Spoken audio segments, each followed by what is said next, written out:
Okay, so we have 2 minutes left.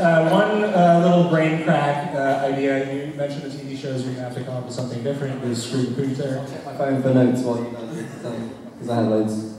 I'm not going to. Okay, is there something that is in the back of your head that you're not executing because you kind of like feel like you're holding on to it? There's like, I feel like a lot of times I don't execute things because I don't feel like I have the time, really. Like, always working on like 500 projects, as I'm sure like we all are. There's always so many things that like we want to do. You know, I feel like I want to make another movie, but making a movie is so different than making a YouTube video. Like, you can make a YouTube video in a day. You can make a movie, you can like spend a year trying to make a movie and then still not be finished. So, yeah, it's just a battle against the clock. I found the note that I'd like to read out, and bear in mind that, like, I wrote this down, so this means this wasn't just, oh, that'd be cool. I noted this down, like I could remember it and make it great in the future. Okay. It's called Hush. It's a really quiet nightclub. Where all of the music is just really quiet, so everyone can talk, and people are just awkwardly kind of just nodding their heads. And I picture like a nightclub mixed with a library, and I wrote down a nightbury.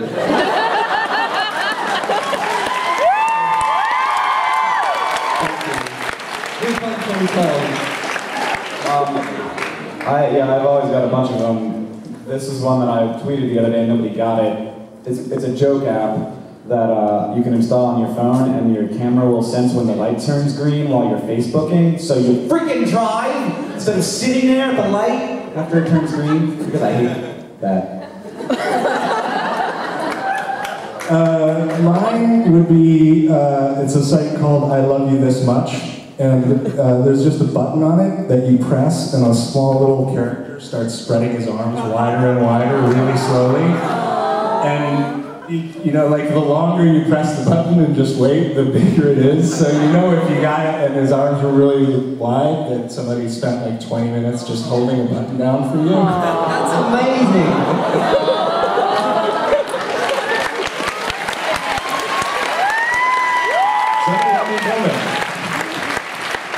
All right, well, I think that's all the time that we have. Thank you guys so much, and I really appreciate it. Thank you guys so much, I love it.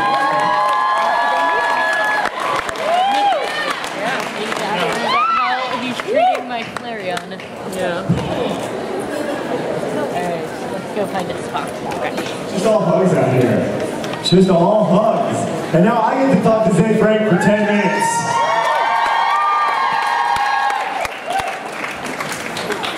Is this too close? Good. Shannon. Perfect. Shannon, Adam. I'll give you your space. Adam. My brother was geeking out, but you have to understand how big a fan of yours he is. You're fine. You're fine. With the jumping up and down. I'm going to try not to physically jump up and down the way you do. You're a really hopeful guy. You're the most hopeful, smart guy I know. That's a question. No. Are you not really hopeful? No, I just thought we were talking about people you know. No, I am. I'm definitely hopeful. Smart, I'm not sure. I mean, I've been proven stupid many times. On occasion. But yes, I am hopeful. So when you started, for those of you who don't know, for those of you who are like 13 and 5 years ago, you were 8 and you didn't know about videos. Zay Frank created the most important video show of all time by a very wide margin, called The Show with Zay Frank in 2006. It's a fact. I noticed you didn't try to deny it. I'm just bringing it up here. And when you started, so I want to ask you one thing about the show, which is that when you started the show on day one, were you committed to seeing it through the year even if no one watched? Yes, absolutely. And you would? In fact, I had no expectation that anyone would be watching. Yeah. That seems like an extraordinarily hopeful action to me, to sit down at the computer one day and say, I'm going to make a video pretty much every weekday for a year, and I have no expectation that anyone will watch, but I'm going to do it anyway. Right. Well, that's actually, that dovetails on this last conversation that we had. I mean, I'm a huge fan of spending a good amount of your life making lots and lots of stuff. And I mean, I call it like trying to become undeniable. So, you know, you make so much stuff that when somebody comes in and they kind of criticize something, you're like, oh, well, if you don't like that, like, look at this. And, oh, you don't like that? Here's another 100 for you to slog through because I've put in the time. And so for me, the challenge for the show was like, you know, let's put a structure together where, you know, I get to look at all these things and play around and do all this different stuff, but I'm like committed to the work. Right, do you think, do you think your like sense of... And I think all you guys do this, by the way. I don't think that I'm special in that regard. Right, like we kind of live in a world now where like people can make lots of stuff, and like one of the blessings of the internet, I think, is that you can make a lot of stuff that doesn't work or that doesn't work for a lot of people, and it doesn't preclude you from making more stuff in the way that sort of the pre-internet age might have. But I wanted to ask you about your hopefulness, and we were talking before about one of the projects that you're working on. I was wondering if you could talk about that, about the Hope project. Oh, no, I can't actually. That's one project. Oh, sorry, we probably should have mentioned that before. Yeah. Anyway, it'll be interesting. Could you talk about something else that you're working on? Yeah, listen, on that theme, I mean, the thing that I'm like super interested in, and the stuff that I enjoy, like, you know, when I go on YouTube and like look at people's videos and things like that, is that it's hard to dig deep and talk about things that are really meaningful to you. I mean, it's just hard. It's harder because you're more vulnerable. You know, the internet's really great at snark. It's really great at like, you know, fast touch, more general sort of commentary. It's really a kind of a dangerous place in that, you know, you can smack people around really easily.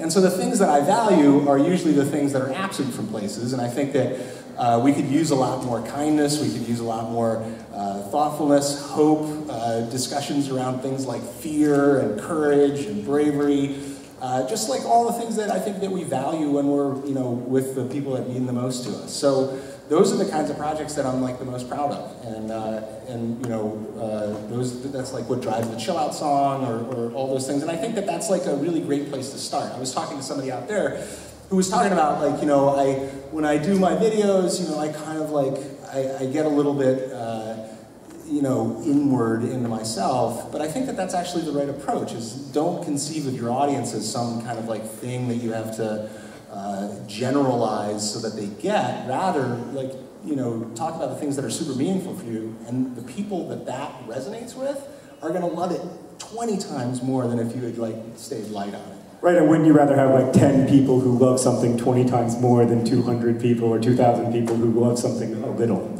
Yeah, I mean, there's probably different times of your life where those things are going to mean different things. Like if you are getting a really high CPM, there might be like a moment where you want the right, yeah, you want the maximum views. Exactly. It depends on what's driving the project, I guess, because if it is sort of a project where you're looking for revenue, then you want the maximum views. But if it's a project where you're looking for a community, and one of the things I've always found interesting is in a very cynical, like the internet can be a very cynical place, and in this very cynical place, like you've always built you've always tried to build these communities that are very like generous and like both broad, but also really kind to each other, and also that in a place that's like has a reputation for being like kind of this thing that. Just there's this information flow and it just goes through you and you never have time to stop and think. Like you build these beautiful things like meditation flowers and things that are like supposed to slow us down and stop us and use the internet to make us pay attention, which is kind of the opposite of what many of us use the internet for. Yeah, I think it's a really great place to experiment with, and I'd like encourage all of you, like, what is a simple thing that you can do online to make one person feel loved?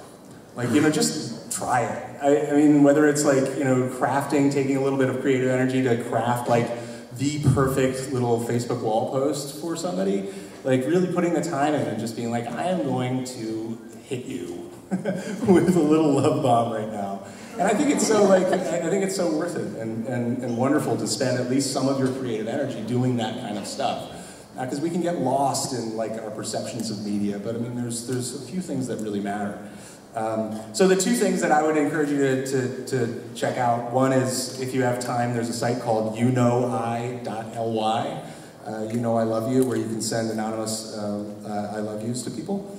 And then I'm launching the public version of a site called star.me.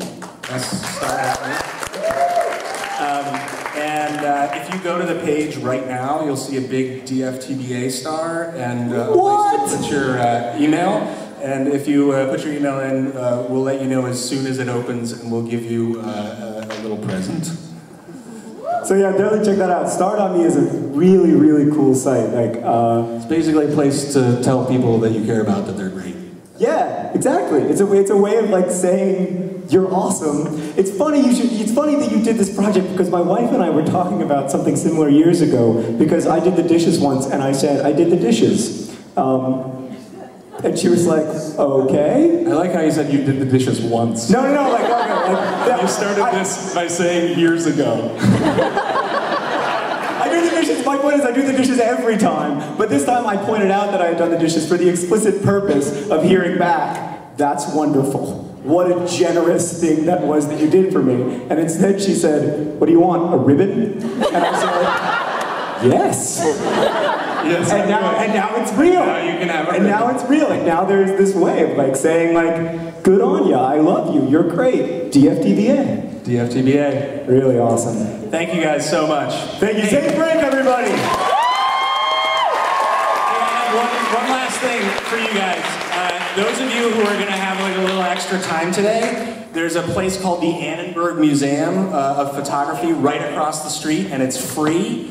And they have this incredible exhibit called Beauty Culture right now, which is all about like kind of the cult of fashion photography, and it's pretty awesome. So go check it out if you have time. Safe break.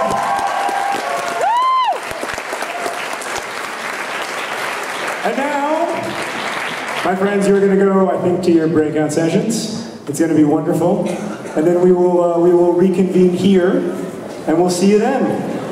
Thanks. Hey, John, is there a Z-Freight? There is not.